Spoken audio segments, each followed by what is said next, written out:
Calvin Reeves was 39 years old, and until that Thursday evening, his wife believed she had married the most ordinary man in the world. He drove a used Camry. He clipped coupons. Her friends called him Boring Calvin, and she never corrected them. What none of them knew, what nobody in his personal life had ever been allowed to know, was that Calvin quietly owned one of the most profitable exotic car rental companies in the region. A seven-figure operation he built from nothing, running entirely in the background of a life he kept deliberately modest. Then his doorbell rang. He looked through the front window and watched a cherry-red Ferrari idle at his own curb. His Ferrari, from his fleet, rented by a man named Broderick Hale for $40,200. His wife came downstairs in a dress he didn't recognize, kissed Broderick on Calvin's front step, and got into Calvin's car. In that moment, Calvin Reeves did something nobody who knew him would have predicted. He didn't go outside. He sat back down at his desk, opened his laptop, and created a folder. What he built inside that folder would cost them both everything. Before we jump into the story, comment where in the world you are watching from and subscribe, because tomorrow's story is one you need to hear. Calvin Reeves sat in the soft glow of his home office, the only sound the quiet hum of his laptop. Thursday evenings were for fleet analytics, his private ritual of reviewing the numbers that had built Apex Elite Rentals from a dream into reality. The screen showed row after row of bookings, each representing another luxury vehicle turning profit, while most of his neighbors slept. He rubbed his tired eyes, allowing himself a small smile. 12 years of marriage, and Adrienne still had no idea that her boring husband had built a seven-figure business from nothing. The used Camry in their driveway, the carefully clipped coupons, the way he let her friends dismiss him at parties. It was all part of a careful performance, not out of shame, but wisdom. A lesson learned from his father, a Memphis mechanic who taught him that flash rarely equaled substance. The memory of his father's garage came back strong. The smell of oil and metal, the radio playing old soul music, while young Calvin sat on a worn stool, reading investment books instead of comic books. Build something real, his father had said, but never let anybody see all your cards at once. Calvin glanced at the notification on his phone. Another booking confirmed, another satisfied client. He'd taught himself everything about business and finance through library books and careful observation. While other kids played video games, he studied market trends. While his cousins chased quick money, he learned about compound interest and patient capital. The sound of the doorbell pulled him from his thoughts. Through the front window, he caught sight of something that made his chest tighten. A cherry-red Ferrari 488 Spider idling at his curb. Unit 7 of his fleet. He knew every curve of that car, had personally overseen its last detailing. The booking details flashed in his mind. Broderick Hale, 3-day weekend rental. Heels clicked on the hardwood floors upstairs. Calvin stayed perfectly still, listening to his wife's movements. When Adrienne appeared at the bottom of the stairs, she wore a black cocktail dress he'd never seen before. The price tag for it probably sat somewhere in their joint account. Another silent withdrawal he'd noticed, but never questioned. "Just meeting the girls for dinner," Adrienne said, adjusting an earring. Her voice was light, practiced. "Don't wait up." Calvin watched her reflection in his laptop screen. "Have fun," he said quietly. She didn't look back as she walked to the door. Through the window, Calvin observed the scene with the detachment of someone watching security footage. Broderick Hale, tall, confident, dressed like a man who wanted to be seen, opened the Ferrari's door. The kiss they shared on Calvin's front step wasn't quick or furtive. It was comfortable, familiar. His phone buzzed. Calvin looked down at the Apex Elite dashboard. Broderick Hale, $4,200 weekend rental, paid in full. The irony might have been funny if it wasn't so brutal.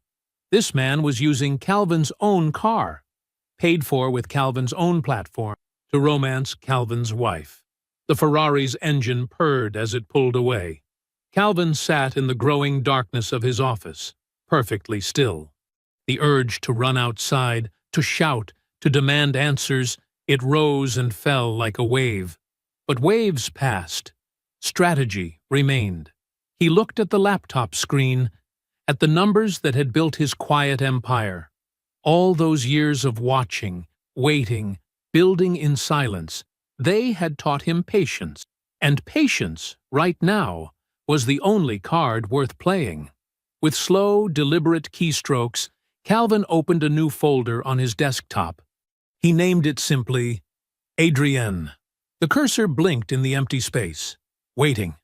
Like him, he leaned back in his chair, hands folded in his lap. The office was silent now, except for the soft whir of the laptop fan. Outside, crickets had started their evening chorus. Somewhere in the city, his Ferrari was carrying his wife to a dinner she wouldn't be having with friends. And here he sat, in the dark, beginning to think. All those years of people underestimating him, of Adrienne's friends calling him boring, of being dismissed as simple and predictable, they hadn't bothered him because he knew the truth. He had built something real, something valuable, something hidden. Now, looking at that empty folder on his screen, Calvin understood that it was time to build something else, a reckoning. The bedroom felt too large, too quiet. Calvin lay on his side of the bed, staring at the ceiling fan's lazy rotation. Sleep wasn't coming. His mind kept replaying the Ferrari's red gleam under the streetlights, the casual familiarity of that kiss on his front step. Around midnight, a thought pierced through the mental fog. The doorbell camera. He'd installed it 18 months ago after someone stole a package containing parts for Apex's newest Mercedes. At the time, it had seemed like simple prevention. Now, it felt like foresight. Calvin pushed himself up and walked to his office, bare feet silent on the hardwood floors. The house was dark except for the blue glow of his laptop screen. He navigated to the security system's website, logged in, and accessed the video archive. The footage was organized by date, neat thumbnails showing snapshots of each recorded motion. Calvin started with today. There it was, 7:15 p.m. Adrienne walking out. Broderick opening the car door. That kiss. He watched it again, noting how neither of them checked their surroundings. They felt safe, comfortable. He began scrolling backward through the calendar. A pattern emerged, clear as spreadsheet data. 8 days ago. Broderick's silver Range Rover, 6:45 p.m. 3 weeks before that. The same car. Similar time. Calvin recognized the dates. He'd been in Atlanta, meeting with potential investors for Apex's expansion. Further back, 4 more visits in July, 3 in June. Each time the Range Rover or sometimes a black BMW would appear after sunset. Each time, Broderick would walk to the door with the confidence of someone who knew he was expected. And each time, these visits aligned perfectly with Calvin's business trips. He opened his travel calendar in another window, comparing dates. Charlotte, Miami, Houston. Every single one of Broderick's appearances matched a day when Calvin was supposed to be out of town. The precision was almost admirable. They'd been careful, methodical. Calvin thought back to those evenings, calling home from hotel rooms. Adrienne's voice, always slightly distracted. Just me and the house.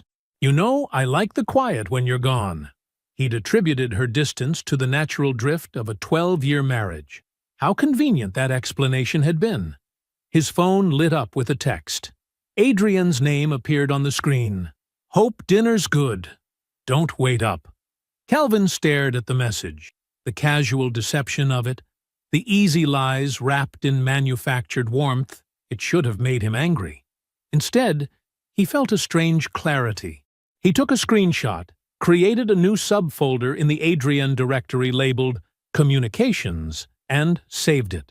The security footage continued its silent replay on his screen. May, April, March. The pattern held steady. 7 months of documented visits. 7 months of carefully orchestrated deception. Calvin watched it all with the same detached focus he used when analyzing market trends or evaluating fleet performance metrics. In the kitchen, he poured a glass of water. The house's silence felt different now, charged with the weight of everything he'd just confirmed. The old Calvin, the one everyone underestimated, might have reacted with hurt, with confrontation. But that wasn't who he was anymore.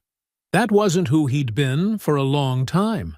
He picked up his phone again, opened his messages, and found Wendell's contact.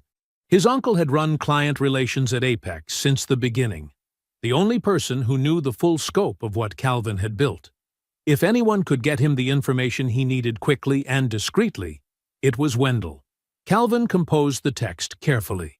"Need you to pull the full client file on a Broderick Hale first thing tomorrow morning. Everything." The message sent with a soft whoosh. Outside, crickets chirped in the darkness. Somewhere in the city, his wife was having dinner with her boyfriend in a car rented from his company. The absurdity of it should have been funny.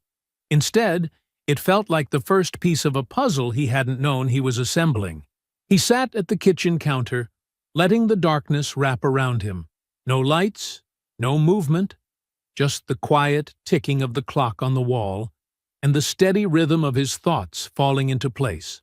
Friday morning light filtered through the kitchen windows as Calvin sat at his table, coffee untouched. His phone rang at exactly 7:15 a.m. Wendell had always been an early riser. "Morning, nephew." Wendell's familiar voice carried the weight of a sleepless night. "Got everything on your Broderick Hale? Been working on it since your text." Calvin took a slow breath. "What did you find?" "Sent you the full file, but let me walk you through it." Paper rustled on Wendell's end. 4 rentals total, spread across 14 months. First one was a Bentley Continental GT, Memorial Day weekend last year. Second booking was the Aston Martin DB11 in September. Then the Ferrari 458 Italia in January. Latest was the 488 Spider he's got now. Calvin opened his laptop, finding Wendell's email already waiting. The spreadsheet was meticulous. Dates, times, vehicle details, payment information. Wendell's attention to detail had always been one of Apex's greatest assets. "All charged to the same card?" Calvin asked, though he already knew the answer. "Corporate American Express, Hale Premier Properties." More shuffling of papers. "Man likes the flash. Always takes our highest-end options. Adds every premium package available. Total spending across all rentals comes to just under $20,000. Calvin pulled up his personal calendar in another window, the one tracking his business travel. He began matching dates, a familiar hollowness settling in his chest as the pattern emerged. Memorial Day weekend, he'd been in Phoenix meeting fleet suppliers. September booking, Charlotte Investor Conference. January rental, Miami expansion talks. Insurance forms all list him as sole driver, Wendell continued. Though interesting thing, he always picks up after business hours. Latest one was 7 p.m. yesterday. Most clients doing corporate rentals collect during the day. Calvin thought of Broderick's confident stride to his front door last night, how practiced it had looked. How many times had that walk been rehearsed in other borrowed cars, all while Calvin was supposedly safely out of town? Any issues with the vehicles? Calvin kept his voice neutral. Perfect record. Returns them clean, on time. Full tank. Model client on paper. Wendell paused. "Calvin, why are we looking into this? Something wrong with his latest booking? Due diligence on a repeat client." The lie felt smooth, necessary, considering him for our premium membership program. Wendell's silence carried weight. His uncle had always been able to read between Calvin's lines, but he also knew when not to push. "All right. Need anything else pulled?" "No, this is thorough." Calvin studied the rental agreement signatures on his screen. Broderick's confident scrawl claiming company business purpose on each one. "Thank you, Uncle." After ending the call, Calvin sat motionless for several minutes, letting the full picture settle.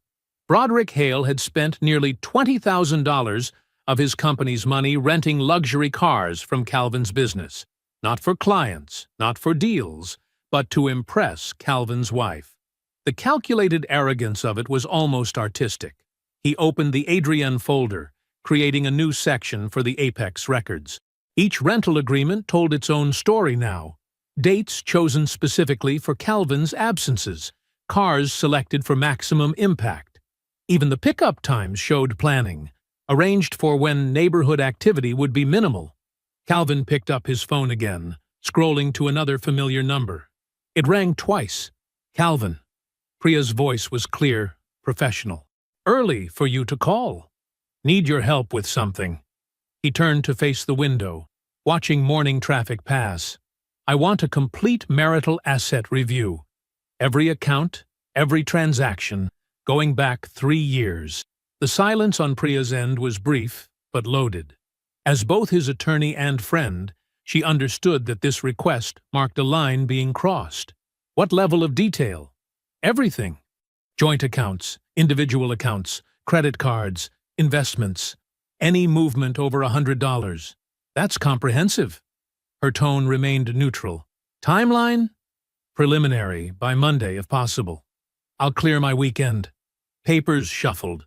Priya was already making notes. Calvin, do you want to tell me what triggered this? Not yet. He watched a red car pass his house. Not the Ferrari, just a regular sedan. Just need to know where everything stands. All right, I'll start today.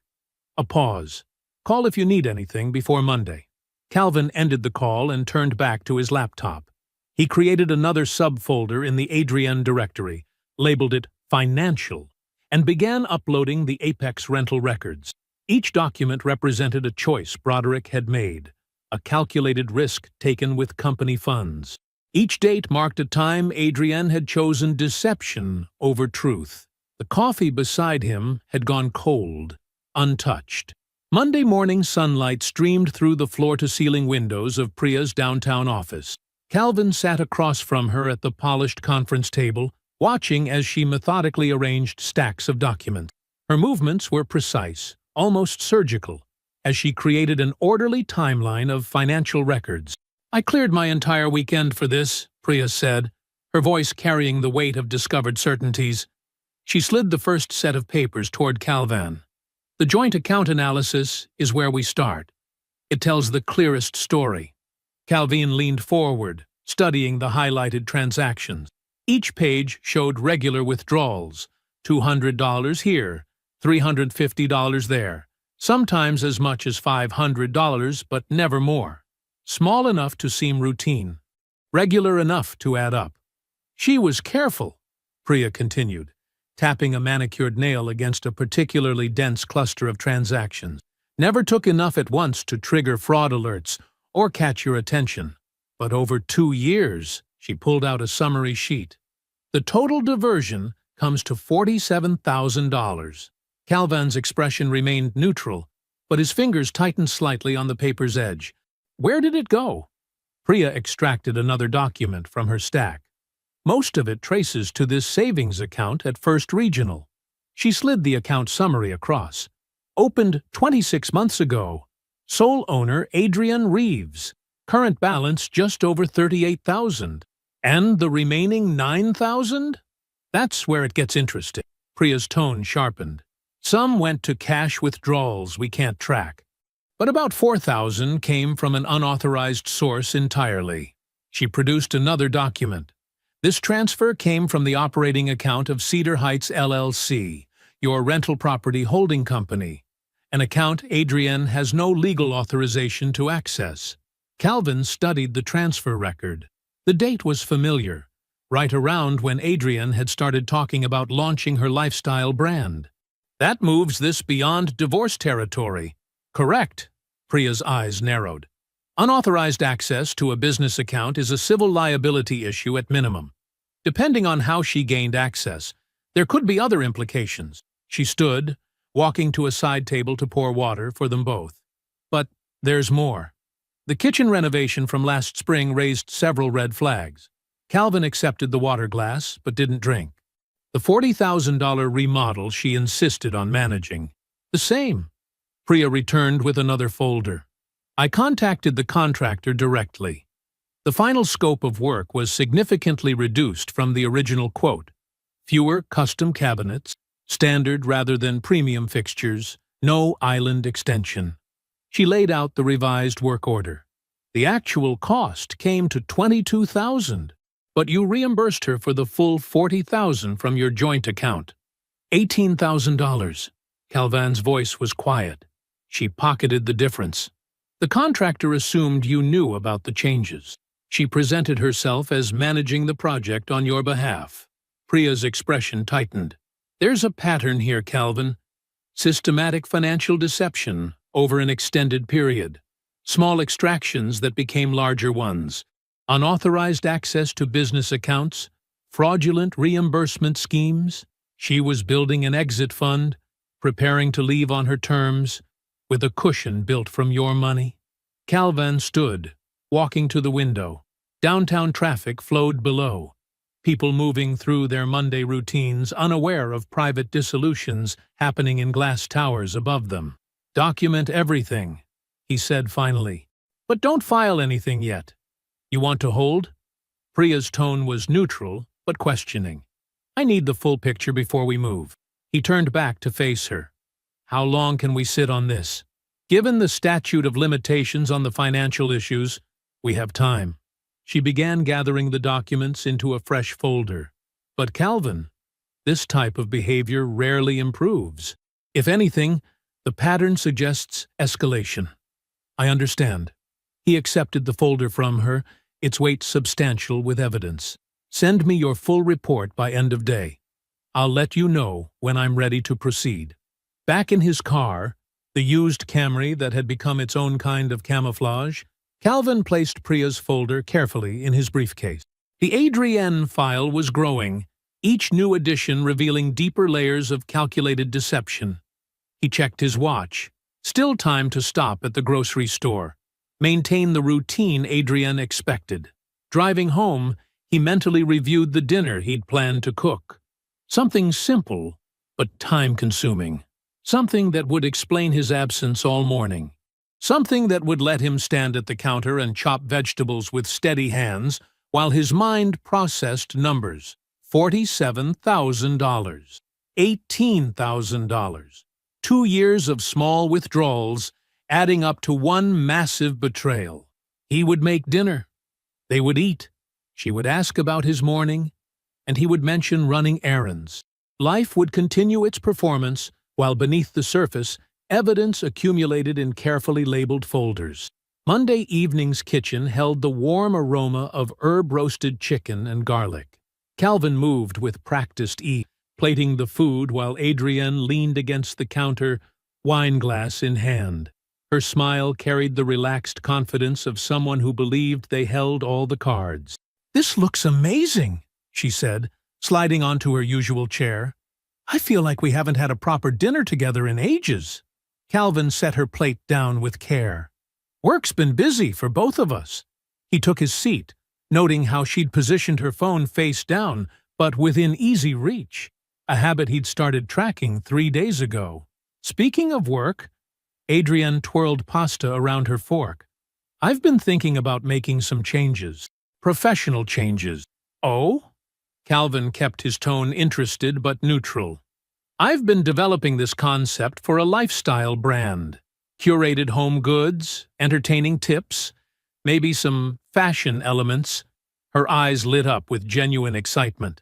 "The market is really good for that right now, especially with my social media following." Calvin nodded, remembering the $4,000 she'd transferred from his LLC account. "That sounds interesting. Tell me more." "Well, it would need some startup capital." She watched him carefully. "But I really think I could make something special. Would you be supportive if I pursued this?" "Of course." Calvin met her gaze steadily. "I'll always support you pursuing what matters to you."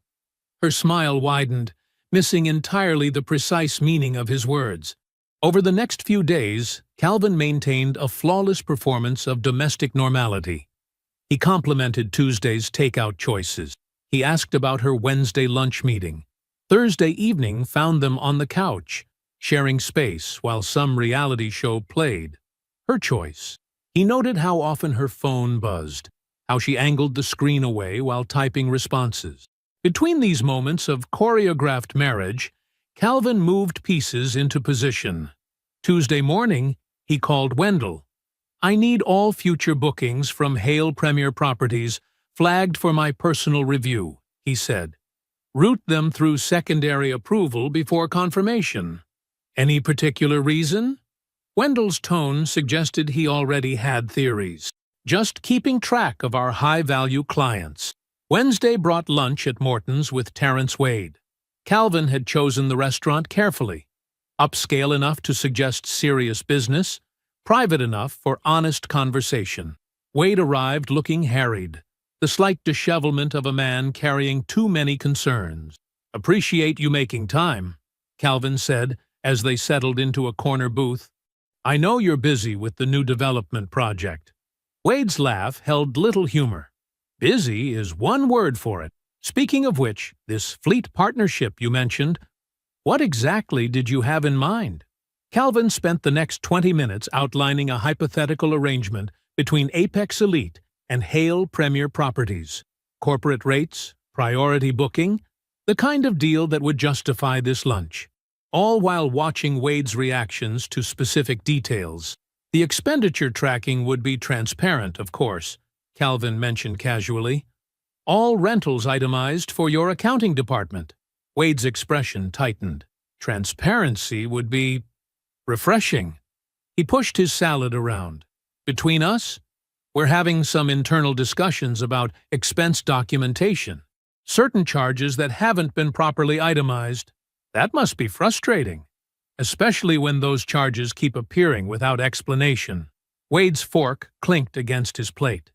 "And my partner seems increasingly defensive about providing details." Calvin listened, asked careful questions, and filed away every word. By dessert, he had confirmation of what the rental records suggested. Growing friction between partners, one of whom was using company funds for personal purposes, while the other accumulated grievances. Returning home that afternoon, Calvin found a note from Adrienne on the counter. "Running errands, back for dinner. XO." In his home office, he updated the growing folder with notes from lunch. Then he pulled up his calendar and began creating a business trip to Nashville. Flight details, hotel confirmation, careful scheduling for Friday through Sunday. At dinner that evening, he waited until she was reaching for the bread basket. "Nearly forgot to mention, I have to head to Nashville this weekend. Last-minute client meeting." He kept his tone casual, mildly apologetic. "Flying out Friday morning. Back Sunday night." "Oh." Adrienne's hand paused briefly before taking a roll. "That's short notice. Nature of the business sometimes." He offered her the butter. "You'll be okay here by yourself?" "Of course." She smiled, spreading butter with steady hands. "You know me. I like the quiet when you're away." Calvin nodded, watching her carefully maintained expression. "I know you do." Friday morning arrived with a thin autumn chill. Calvin wheeled his carry-on bag to the Camry, while Adrienne stood in the doorway, wrapped in her silk robe. The neighborhood was quiet except for distant lawn mowers and the scratch of fallen leaves against concrete. "Text me when you land," she said, adjusting his collar in a gesture that once would have felt intimate. "Of course." He kissed her cheek, noting the faint scent of unfamiliar perfume. "Don't work too hard on the brand planning while I'm gone." Her laugh held genuine amusement. Someone has to have ambition in this marriage. Calvin smiled, letting the barb land without reaction. He backed out of the driveway, watching in his rearview mirror as she went inside, without waiting for him to turn the corner. The airport terminal buzzed with typical Friday morning energy. Business travelers with their efficient movements, families heading for weekend getaways. Calvin checked his bag, cleared security, and settled at his gate with a coffee and his laptop. He had chosen a window seat on the short flight to Nashville. The plane landed just after 11. Calvin collected his bag, took a shuttle to his hotel, a mid-range Marriott near downtown, and checked into a room on the 7th floor. He ordered a club sandwich from room service and opened his laptop, reviewing work emails while he waited. The sandwich arrived lukewarm. He ate half. As afternoon light faded into evening, Calvin gathered what he needed from his bag: a small camera, his phone, and a portable battery pack. He caught a ride back to the airport and approached the Enterprise counter.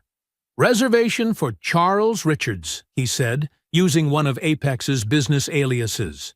The agent handed him keys to a charcoal-gray Ford F-150, common enough to be forgettable on any street. The drive back took just under 3 hours. Traffic thinned as night settled in, dashboard lights casting a green glow across Calvin's steady hands on the wheel. He had chosen his route carefully, avoiding major highways near the city where traffic cameras might log his return. At 9:47 p.m., Calvin parked the truck on Oak Avenue, 2 streets from his house.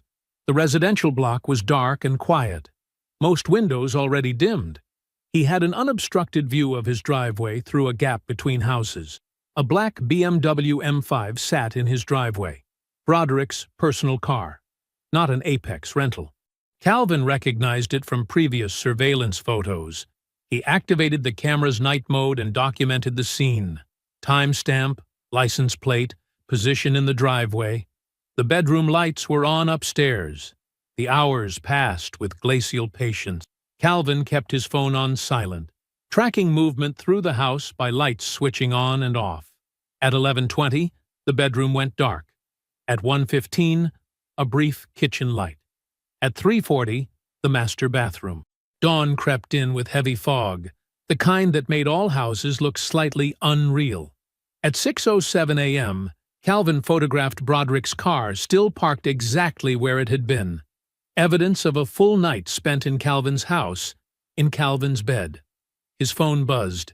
An email from Wendell, flagged urgent. New reservation request from Hale Premier Properties vehicle. Lamborghini Urus, black. Dates, next weekend, Fry's son. Notes, anniversary trip requires owner approval per protocol. Calvin opened the Apex booking system on his phone. With precise movements, he approved the reservation, added a complimentary upgrade to their premium Urus package, and included the champagne service normally reserved for celebrity clients. In the booking notes field, he typed, "From the team at Apex Elite, we take care of our most valued clients." His finger hovered over the signature line. Then he typed simply, "CR." The fog was beginning to lift as Calvin started the truck. He had a plane to catch, a performance to maintain. The drive back to Nashville felt shorter, his mind already moving to the next phase of what he had set in motion. By the time his scheduled return flight landed Sunday evening, Broderick's BMW would be long gone from the driveway. Adrian would have changed the sheets, aired out the house, erased the visible evidence. But the photos were already saved, the reservation confirmed, the signature sent. Calvin merged onto the highway heading east, leaving his house and its occupants behind in the gray morning light.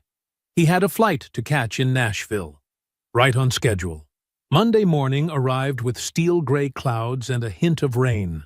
Calvin walked into Priya's office carrying a black leather briefcase that held the complete Adrienne folder, now nearly 2 inches thick, with colored tabs marking key sections.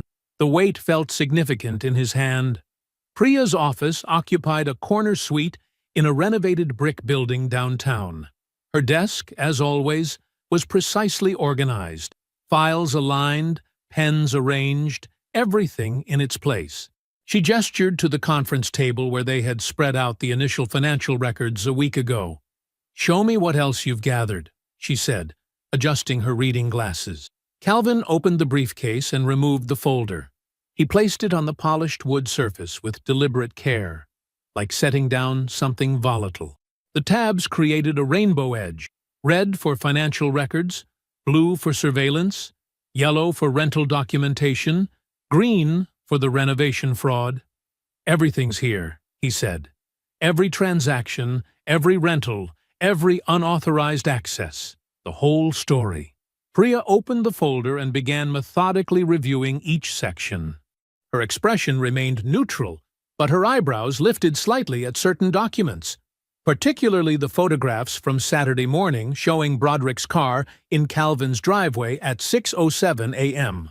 "The financial picture is absolutely clear," she said, after 20 minutes of review.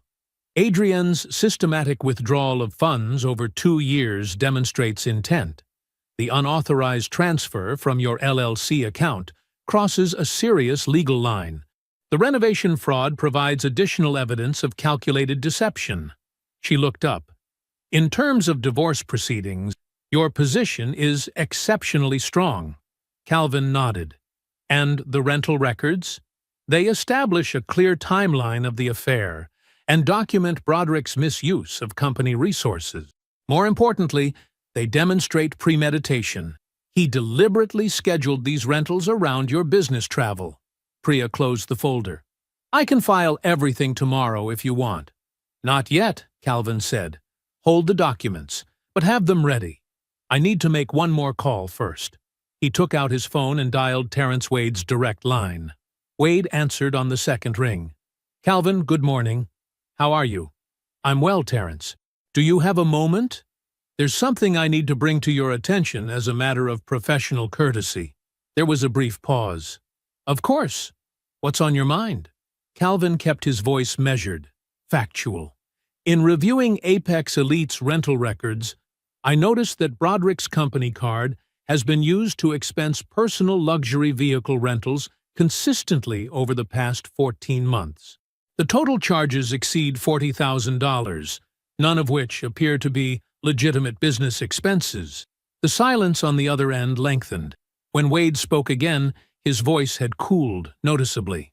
"I see. And you can document this pattern?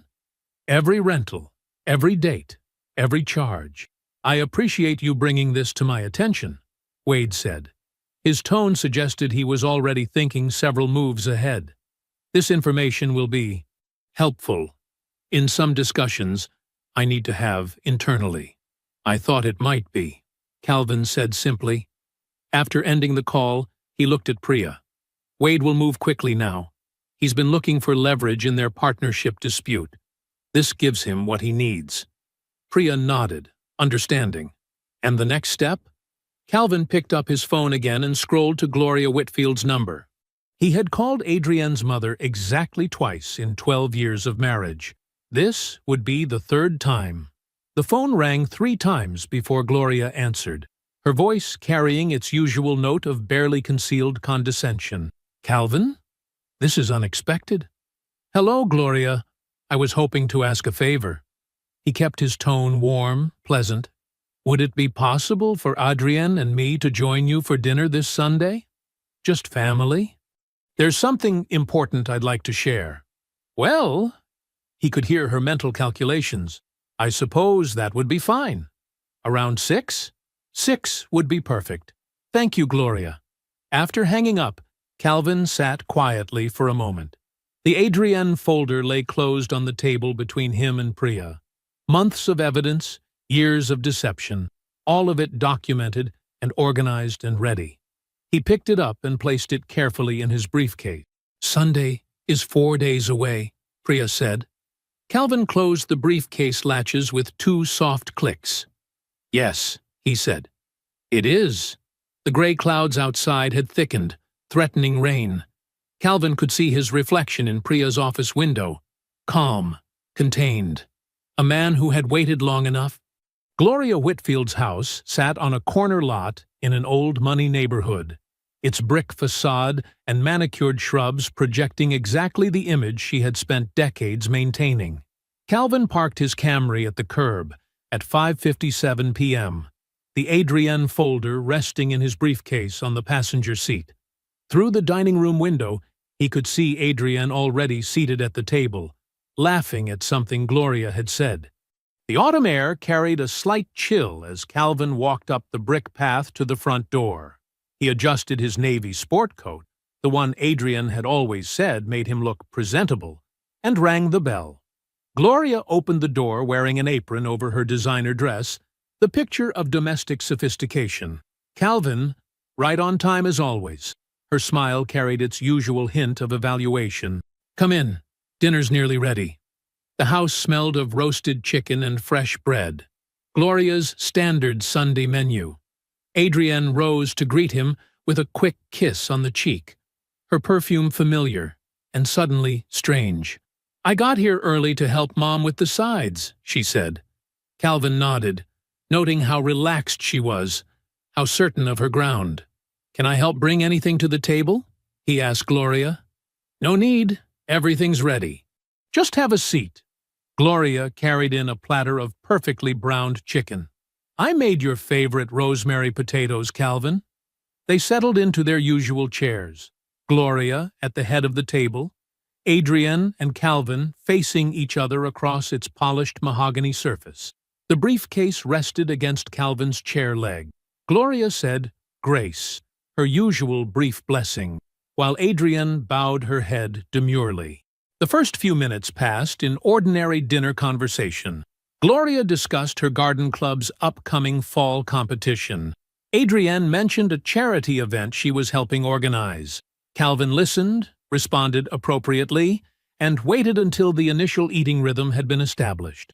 When Gloria paused to refill her water glass, Calvin reached down and lifted his briefcase onto his lap. The slight movement drew both women's attention. He rarely brought work materials to dinner. Before we continue, he said quietly, there's something I need to share with both of you. He removed the Adrienne folder and placed it precisely in the center of the table, between the chicken platter and bowl of potatoes. Adrienne's fork paused halfway to her mouth. What's that? Calvin opened the folder with careful deliberation. Gloria, he said, looking directly at his mother-in-law, I want to walk you through some information I've discovered over the past few weeks. I believe you deserve to hear it firsthand. He began with the doorbell camera footage timestamps, laying out printed screenshots showing Broderick's Ferrari, and later his personal car, appearing at their house during Calvin's business trips. Each image was labeled with date and time. Calvin, this isn't, Adrienne started. He continued speaking to Gloria in the same measured tone, acknowledging Adrienne's interruption only by slightly raising his volume. These visits correlate exactly with my travel schedule for Apex Elite Rentals, my company, which handles luxury vehicle rentals. Mr. Hale was actually renting cars from my fleet to facilitate these visits. Gloria's expression had frozen, her water glass suspended halfway to her lips. Calvin moved methodically through the financial records next. Bank statements highlighting the pattern of small withdrawals. Spreadsheets totaling the $47,000 Adrienne had methodically siphoned over 2 years. This isn't appropriate dinner conversation. Adrienne tried again, her voice tight. Calvin turned to the renovation documentation. The kitchen remodel last spring was quoted at $42,000. Adrienne negotiated it down to $24,000, but submitted the original quote for reimbursement. The difference went to her private account. He slid the contractor's signed statement across the table. Gloria had not moved. Her water glass now rested on the table, untouched. The unauthorized LLC transfer documentation came last. Calvin presented it with the same professional clarity he would use in a business meeting. When he finished, he closed the folder and looked at Gloria. I wanted you to hear this from me first, he said quietly, because you will hear a version of it from her, and I wanted you to have the truth. He stood, tucking the folder back into his briefcase. Priya will be in touch Monday morning, he said to Adrienne, whose face had drained of color. Without another word, he walked out of the dining room and through the front door. Gloria did not follow to see him out. As Calvin reached his car, he heard no voices from the house behind him, only silence. He placed his briefcase on the passenger seat and started the engine. The drive to Broderick Hale's office building would take exactly 17 minutes. The lobby of Hale Premier Properties gleamed with the artificial warmth of Sunday evening security lighting. A cleaning crew was finishing up, their vacuums humming in distant corridors. The front desk sat empty except for a young security guard scrolling on his phone, barely glancing up as Calvin walked past. The elevator ride to the 14th floor was silent except for the soft ping of passing floors. Calvin had chosen this moment carefully. Sunday evening meant minimal staff, no executive assistants, no buffer between himself and Broderick Hale. The deal Terrence Wade had mentioned, a mixed-use development on the east side, would close Tuesday. That meant Broderick would be here, as he always was before major closings, fine-tuning numbers and reviewing contracts. The 14th floor was mostly dark, except for light spilling from the corner office. Calvin's footsteps echoed softly on marble tile as he approached. Through the glass walls, he could see Broderick at his desk, suit jacket draped over his chair, shirt sleeves rolled up as he studied something on his laptop screen.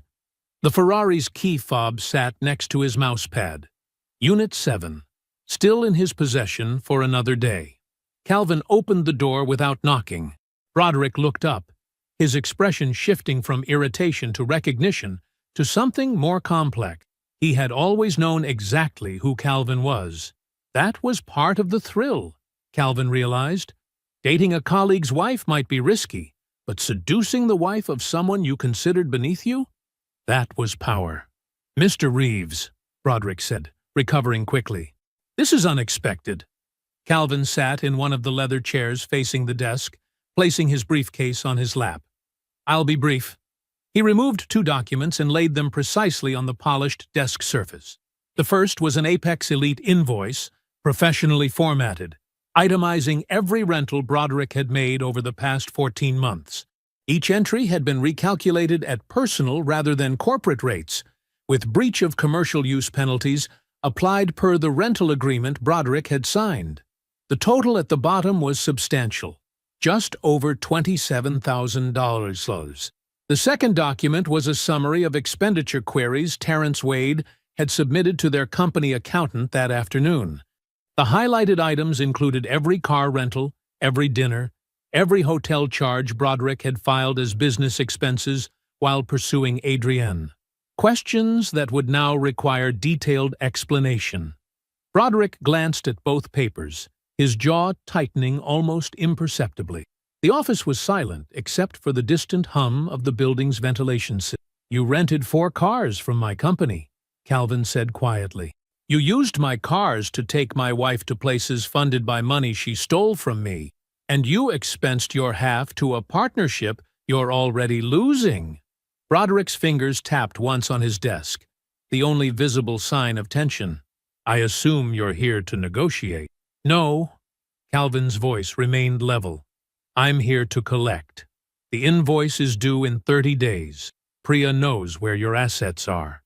He stood, smoothing his sport coat. Broderick's expression had shifted again, the confidence draining away as he fully processed the architecture of his situation. This wasn't a confrontation. It wasn't even revenge. It was simply business, executed by someone who had been 3 steps ahead the entire time. Calvin walked to the door without looking back. Behind him, Broderick sat motionless, staring at 2 pieces of paper that represented the end of everything he had built. The cleaning crew's vacuum cleaner echoed from somewhere down the hall, an ordinary sound on what had become, for Broderick Hale, an extraordinary evening. The security guard was still scrolling on his phone when Calvin passed through the lobby. Outside, the autumn air had grown colder. Calvin's Camry waited at the curb, reliable and unremarkable, exactly like its owner, until tonight. Broderick remained at his desk, alone with the specific dread of a man who had just understood, fully and too late, who he had actually been dealing with. The invoice and expenditure summary lay on his desk like prosecution exhibits. Every line item represented a choice he had made, each one now returning with compound interest. The autumn sun streamed through floor-to-ceiling windows in Calvin's new office, warming the glass surface of his desk where Memphis Business Quarterly lay open to a 6-page feature spread. The magazine's glossy pages showed Calvin standing beside Unit 7, the cherry-red Ferrari 488 Spider that had started everything. His smile in the photo was genuine, relaxed. The headline read, "Apex Elite: How Calvin Reeves Built Memphis's Premier Luxury Car Service." He picked up his coffee mug, ceramic and simple, and looked out over the expanded lot, where 30 high-end vehicles gleamed in the morning light. Apex Elite's second location had opened 3 months ago across town, doubling their fleet capacity. The waiting list for weekend bookings stretched 2 months deep. The consequences of that Sunday dinner had unfolded like a quiet avalanche. Terrence Wade's internal audit of Hale Premier Properties revealed more than just improperly expensed car rentals. Pattern after pattern emerged. Personal trips, logged as business development, inflated client entertainment charges, systematic misuse of company resources. The partnership dispute that followed was expensive and public. Local business papers covered it with barely concealed satisfaction.